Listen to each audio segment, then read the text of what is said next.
It sounds like you had a horrible time, Lila says, taking a sip of Chardonnay. I'm sorry I couldn't be there, but Andre was insistent we still took the trip to Europe. And you know I wanted to be there, but I just couldn't get away. My other friend Angelica says, also taking a sip from her wine glass. It's lunchtime and we're dining at Sage Sprig, a restaurant on the waterfront. If I had been able to get off work, I would have been there in a heartbeat, Jules, my other best friend, says.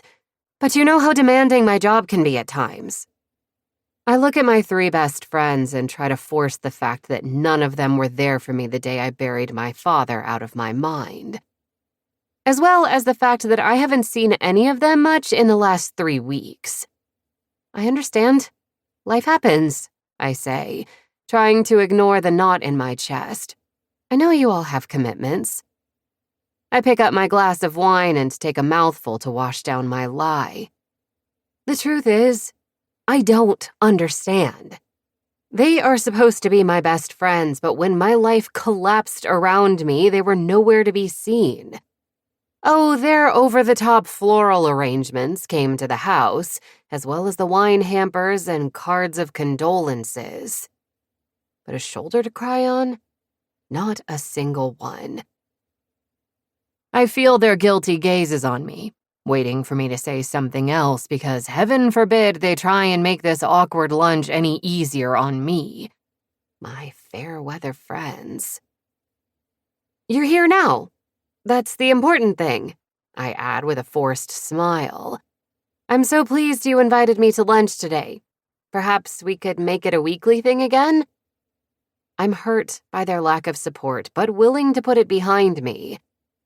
Because without my 3 girlfriends, who do I have? Everyone scattered to the wind. A look passes between Lila and Angelica. Okay, what was that? Lila plays with her diamond earring, a clear sign she's nervous. Is everything okay? I ask, unease creeping into my gut. Angelica glances at both Lila and Jules before whatever is on her mind gets the better of her, and she leans forward on her gold-bangled forearms and says, Look, we've been talking, and it's probably a good idea if we don't see each other for a while. I stare at her as my world falls away beneath my feet. What do you mean? I finally manage. It's not that we don't want to be your friend, she says. But we have our own lives to consider, Jules adds. Lila gives me a pitiful look. It's not our fault, or yours for that matter. It's your father's fault. He created an impossible situation for all of us. Andre says we need some distance. He has a business to consider, and my friendship with you has already caused problems.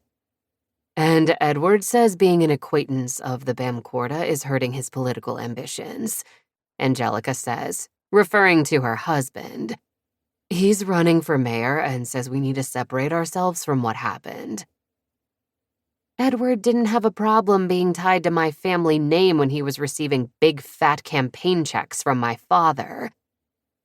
I huff out a breath as I look at my friends. You guys are breaking off our friendship because of what my father did? That sounds harsh, Lila says, looking horrified. We're cooling our friendship. Just for a while, Angelica assures me. I turn to Jules, my very best friend. The one who enjoyed all the highs with me during the good times that included several overseas trips to exotic locations, frequent shopping excursions, and many meals at restaurants where the Bamcorda name got you a table no matter how short notice it was. The one who spent so much time at my house, she was basically family. Please stand by me. But she looks away. Jules? I say her name with desperation. Seriously?